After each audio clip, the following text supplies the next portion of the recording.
आपका स्वागत है हमारे चैनल मंगल ज्ञान दर्पण में। साथियों, रोजाना की तरह आज भी हम आपके लिए एक नई कथा लेकर के आए हैं। मुझे उम्मीद है ये कथा आपको जरूर पसंद आएगी। जो मेरे नए साथी मेरे चैनल से जुड़े हैं वे मेरे चैनल को सब्सक्राइब अवश्य कर लें। साथियों, आज हम आपको कथा सुनाएंगे। जब भगवान श्री राम वन को जाने लगे तो उनके पिता राजा दशरथ को कौन सा श्राप याद आ गया और वह कौन सी घटना थी। साथियों, एक समय की बात है जब सरयू नदी के तट पर एक आश्रम था। उस आश्रम में श्रवण कुमार अपने वृद्ध एवं अंधे माता पिता के साथ सुख शांति पूर्वक निवास करती थी। आश्रम में रहने वाले अंधे मुनि और उनकी पत्नी श्रवण जैसा आज्ञाकारी एवं मात पितृ भक्त पुत्र पाकर अपने को धन्य मानते थे। उनकी तपस्या के प्रभाव से हिंसक पशु भी अपनी हिंसा भूल गए थे। एक दिन गोधल वेला में महाराज दशरथ भोजन करने के बाद विश्राम कर रहे थे तो उनके मन में आखेट की इच्छा जागृत हुई। उन्होंने अपने सारथी को बुला भेजा और रात्रि के चौथे पहर में आखेट भेद प्रस्थान करने की इच्छा प्रकट की। रात्रि में सोते समय राजा ने स्वप्न में देखा था कि एक हिरण का बच्चा उनके बाण से मर गया है और हिरनी खड़ी हुई आंसू बहा रही है। राजा दशरथ सूर्योदय से बहुत पहले ही रथ पर सवार होकर शिकार के लिए चल दिए। वे शीघ्र ही अपनी इच्छित स्थान पर पहुंच गए। रथ से उतरकर वे घने वन में एक अंधकारमय स्थान पर छिपकर बैठ गए और धनुष बाण संभालते हुए किसी वन पशु की प्रतीक्षा करने लगे। इधर श्रवण कुमार के माता पिता को प्यास लगी। उन्होंने श्रवण कुमार से जल लाने को कहा। श्रवण कुमार जल लेने के लिए सरयू नदी के तट पर गया और जल भरने के लिए कलश को नदी के जल में डुबोया। घड़े के शब्द को राजा दशरथ ने किसी जंगली पशु की आवाज को समझ करके उन्होंने तुरंत शब्द वेदी बाण चला दिया और वह बाण श्रवण कुमार के जाके लगा।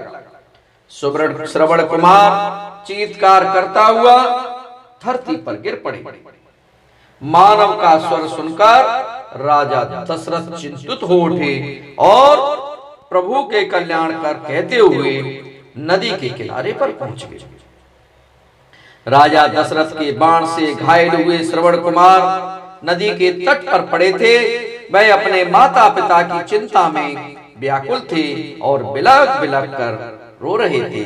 आज मेरे असहाय अंधे माता पिता का भविष्य क्या होगा।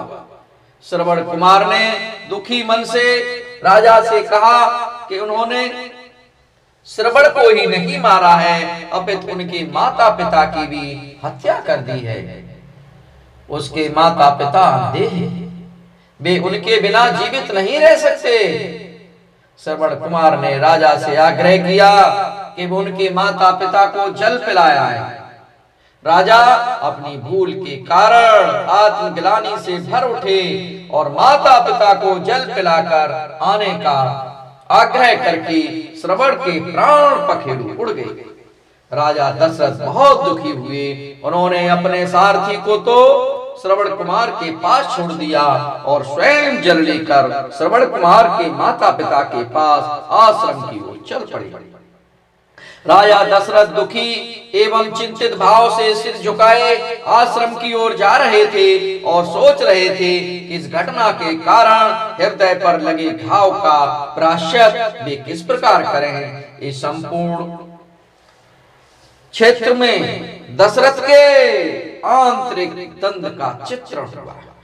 पश्चाताप, आशंका, भय, करुणा आदि से भरे हुए वे आश्रम में पहुंचते हैं। और आश्रम में श्रवण के प्यासे माता पिता श्रवण के आने की प्रतीक्षा कर रहे थे।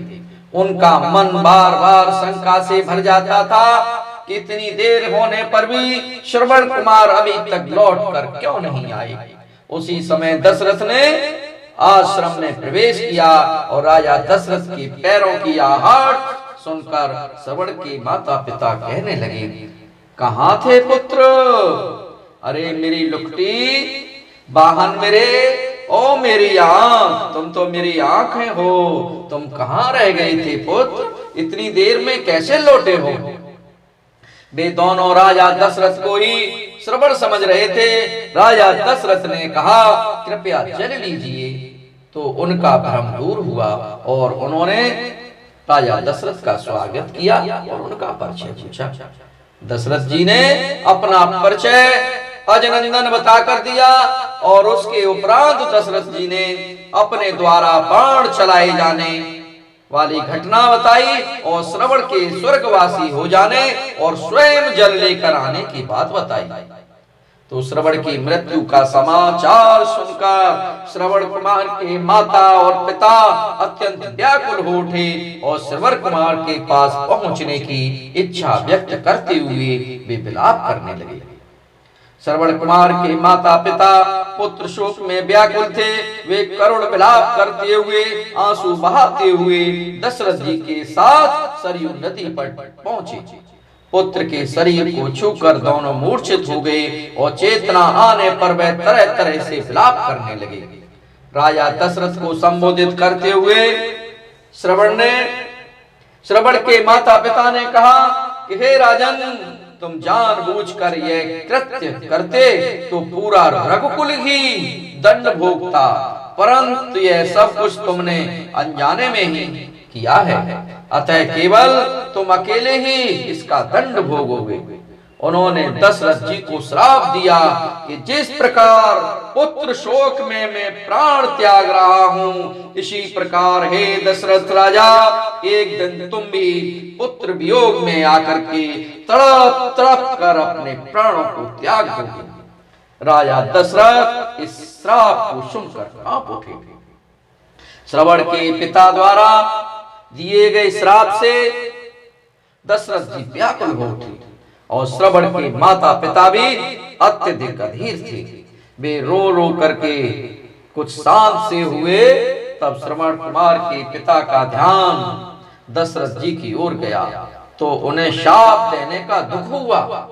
उन्होंने शाप को वापस लेना भी चाहा, परंतु ये अब संभव नहीं था। तभी श्रवण कुमार अपने दिव्य रूप में प्रकट हुए और उन्होंने अपने माता पिता को सांत्वना दी, उनसे सांसारिक आवागमन से मुक्त होने तथा स्वर्ग पहुंचने का समाचार उन्हें दिया और उन्होंने अपने माता पिता से कहा कि मैं स्वर्ग में आ गया। इस समाचार को सुनकर श्रवण के माता पिता ने भी अपने प्राण त्याग दिए। साथियों, कुछ समय बाद की घटना है कि राजा दशरथ जी के पुत्र प्रभु श्री राम, लक्ष्मण और माता सीता जी जब वन को जाने लगे तो उन्हें वही घटना याद आ जाती है जो कि घटना राजा दशरथ जी की आंखों के सामने श्रवण कुमार की आती है। और उस समय उन्होंने वह घटना किसी को नहीं बताई थी। लोक निंदा के कारण उन्होंने इस घटना का जिक्र किसी से नहीं किया था। अपने यौवन काल में भी वे इसे भूल गए थे, परंतु जब राम वन को जाने लगे तो उन्हें वह श्राप याद आ गया और उन्होंने इस घटना को की बात, उस श्राप की बात अपनी रानियों को बताई और वह कहने लगे कि आज वही श्राप मुझे अपने पुत्र से अलग कर रहा है और मेरे पुत्र के जाने के बाद अब वो श्राप से मैं मर रहा हूं। रानियां बोली, आप कैसी बात करते हो प्रभु? और कुछ ही समय बाद राजा दशरथ जी अपने पुत्र के वियोग में उन्होंने अपने प्राणों को त्याग दिया। साथियों, अगर ये कथा आपको मेरी पसंद आई हो तो मेरे इस चैनल को सब्सक्राइब और वीडियो को लाइक अवश्य करें। तब तक के लिए आप सब लोगों को बहुत बहुत धन्यवाद। जय जय श्री राम, जय जय श्री राम।